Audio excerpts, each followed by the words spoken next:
观众朋友，大家好，欢迎收看客家新闻插枝。前2礼拜，我们带大家去看呢后生农民睇宜兰嘅阿嘉玲，还有睇花莲嘅阿明强，伊能讲中嘅心思，对4天到后国无限嘅一季，3个月每一屯风采，阿嘉玲总算梦到嘅书生，更加有路卡有30年呢。为到4年呢，伊屯也老公经过爱控太港体面积，好增加收入。无农田嘅伊看到农沙一件件起哄起来，实在无安无乐。今年系丰收嘅一年，小渐渐车门看，伊看到按多嘅国家杀手片呢为落大家，同样两个2277嘅人比起来，推动池上嘅农民起冲无马提手农田为本人操作。同样系丰收，反而也唔会讲讲呢会囤钱卖唔出去。对啊，几只地方嘅利益，我哋来看啊。地方政府的态度係用嚟影響農田同農民嘅運命。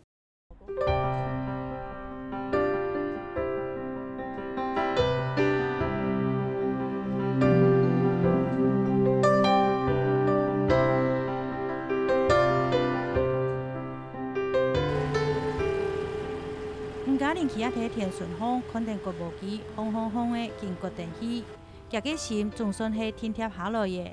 佢講無誒唔像過以前，攏還係田公爺誒。我真的蠻幸運的，我就要準備大魚大肉到廟口去拜拜了。天時呢睇特地田橋創業，嘉玲今日心情就像係速度太重樣誒。走路都會跳舞，走都快跳舞起來，就是蠻開心的。就是在整個種作過程，就是當然有梅雨很晚才來，然後也有颱風。要來，可是又北漂了，對，就覺得有拜拜真好。三界公有聽到我的祈禱。同時睇中央山脈嘅南海意思，前面去馬東好菜嘅本體風池儀落下來以前，將最後一병嘅骨嘅送到倉庫去配走。今年喺後年冬，看見谷蠻重，其實睇少，今年嘅骨嘅會冇好價。現在就是可以選擇。對地補貼直接領政府的補助，不繳公糧。後來本來要繳公糧的量，再加上今年豐收的量，全部灌在那個市面上，一時消化不了的情況下，價格就會變低啊。所以政策跟豐收會影響股價，就是這樣啊。農委會對107年度開始，每一體推動太祖股保價數高。韓國拖咗直接支付從先向下來作為支出，從現來看也係好嘅。不過農民就會少講，市場上嘅米變多嘅，影響到家事。因為台灣米的體質其實不是很好，因為公糧收購制度就變成說他只看那個重量，他沒有看品質。那變成說農民就是啊，我就是要衝產量啊，供很多那個肥料啊，肥料。吃太多，稻子就生病啊，就用很多農藥，那變得有點惡性循環。本身農糧署它是走雙軌制啊，也不是說它要讓公糧取消啊，而是說如果當農民不繳交公糧的時候，農委會1期到時候會補助13500，2期到時候會補助1萬塊嘛。公糧量少會跑到自營糧啊，大家都知道農產品的特色嘛，你如果產量增加15%到20%，價格可能不止跌20%。而寶寶罐呢落下來嘅，前場係依個今年嘅股嘅會跌價。去年的一包谷子乾谷有沒有？一包谷子這樣100台斤啊，差不多有到1400到1500，對，一包，因為我們是乾谷，對，今年大概在1300，對，它一甲地的差距大概。一甲地大概差在1到2萬1公頃啊。如果你看我做30公頃的話，那整個差價起來的話，就是差在大概40-50萬左右。咱的公糧嘛是比如講咱台斤吼，台斤呢100斤是1560。從迄陣這10年前，跟咱繼續跟他無個條件。池上的股價是全國最高的，我們的股價呢，目前從94年池上米認證標章開始做起，那時候池上的股價就超過公糧價，从那时候池上就没有再缴公粮，我们的股价已经从1100到公粮价1260，到现在1700、1800，各家米厂都要跟农民契作，保证他的货源。我不是，池上就很简单，你会不会羡慕啦？啊，不想讲，可是会。今年池上的米嘛收成真好，但就传统的方式来生产出来的谷个就比往年多出来12%。池上的梁商梁振贤就讲，政策的想法是要照顾到大家。池上有99%拢是单一的产业私田，想要喺市场上买到好价钱，就一定要有很好的品质。所谓的品质计价的概念，其实不是说用人情或者是靠关系来定价钱，而是要用数据嘛。所以说，我们跟农民之间是要用科学的数据、检验的数值来取信于大家啦。所以说，我们才会花一些所谓检验的成本，让农民很清楚他要怎么种好米。池上的米是用用重量、是米次、碗粒来评分，看品质来算钱，向农民种好米。个无时间梁振贤38头的配造机向下台通走，就係要從最好的時間將谷嘅送入倉庫，這樣唔會打傷嘅安好的品質。我们希望农民进到我的烘干中心来，等验完这些所有品质的概念出去的话，是15分钟之内就可以结束它整个入股的一个正常流程。今天一个冠金米的栽培者挂起来，因为行车机咧排队12点钟后伊较夯，我跟你讲啊，那切啊已经发酵超生啊，哪怕他是冠金米的栽培者，你还是挂了。有好品质就做得买到好价值，喺池上农民同粮商係相幫相挺的利益共同体。我怕的是它没有好米啊，可是今年我们测出来池上的品质，其实跟往年比起来是比较好的，而且我们由于用品质计价，农民施肥是准确施肥、精准施肥，所以你看池上的稻子是没有倒的，所以说我们的品质、产量都值得期待了。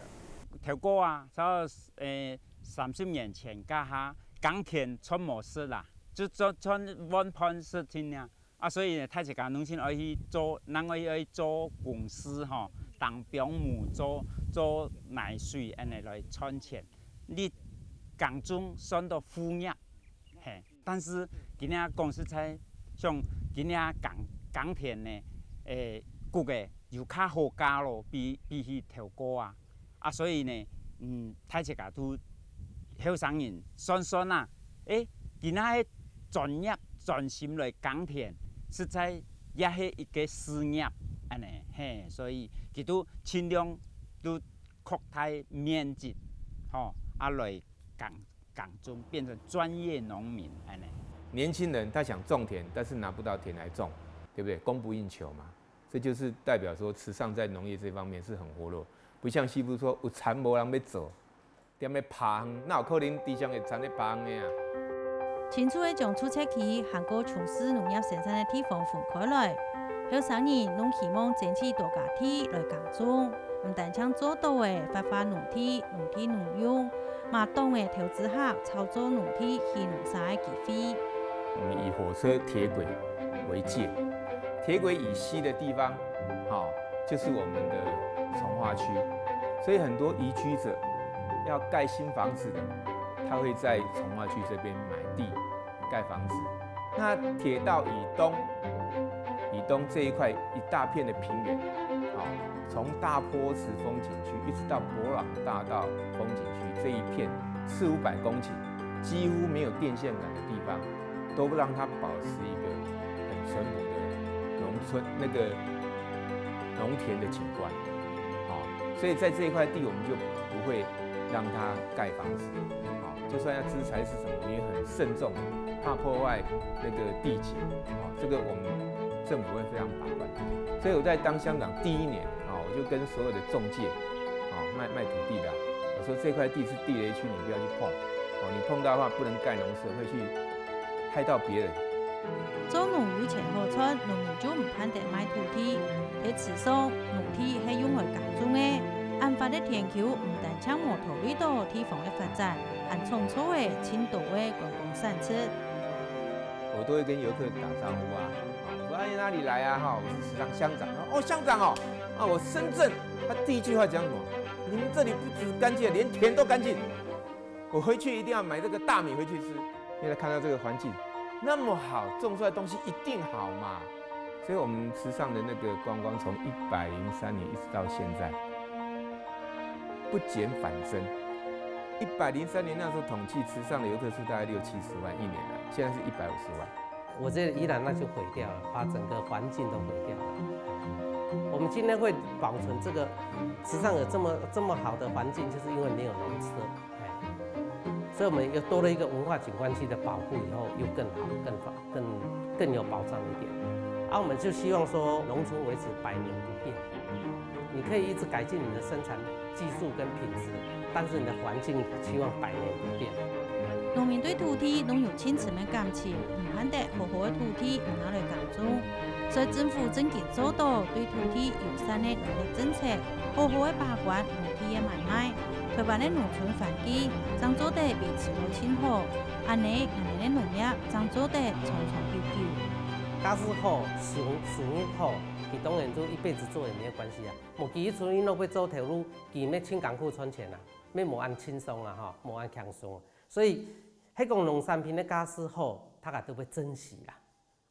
家事唔好，较早都唔会好呀，较早咩唔会翻身，伊都想讲买摕去我。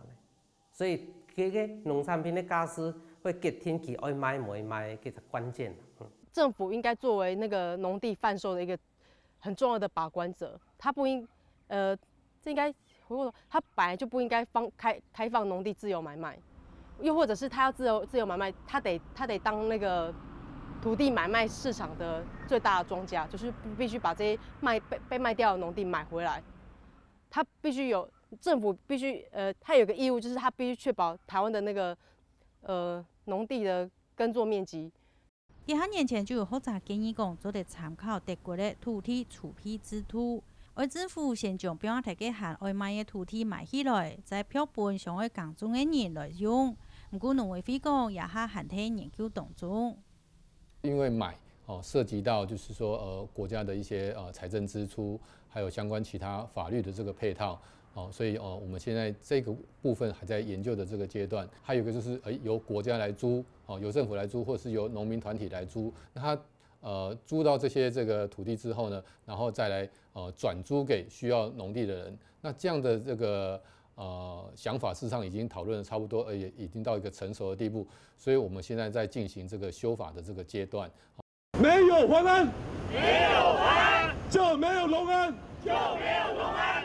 战争农地，不公不义，不公不义。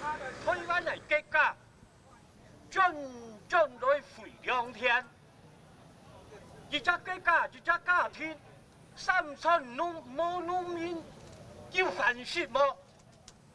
两百年政府会毁良田。照农委会的统计，台湾它有需要74到81万公顷的农地，将老百生产完全的存量。不过，也还抢存到68万公顷的土地提生产粮食，我们的农地在因体消失当中。政府的农地保护政策唔系变来变去，就是天天的体面，对正经上的耕种的人是采面唔给。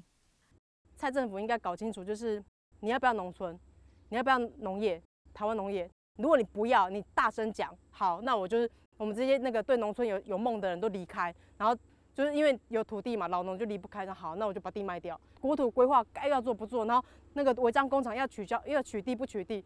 我觉得这种暧昧不明的政策特别在农村是非常不 OK 的。因为农村就是土地的问题，不是你你的政策施行1-2年就可以见效，它可能要10年、20年，甚至一辈子。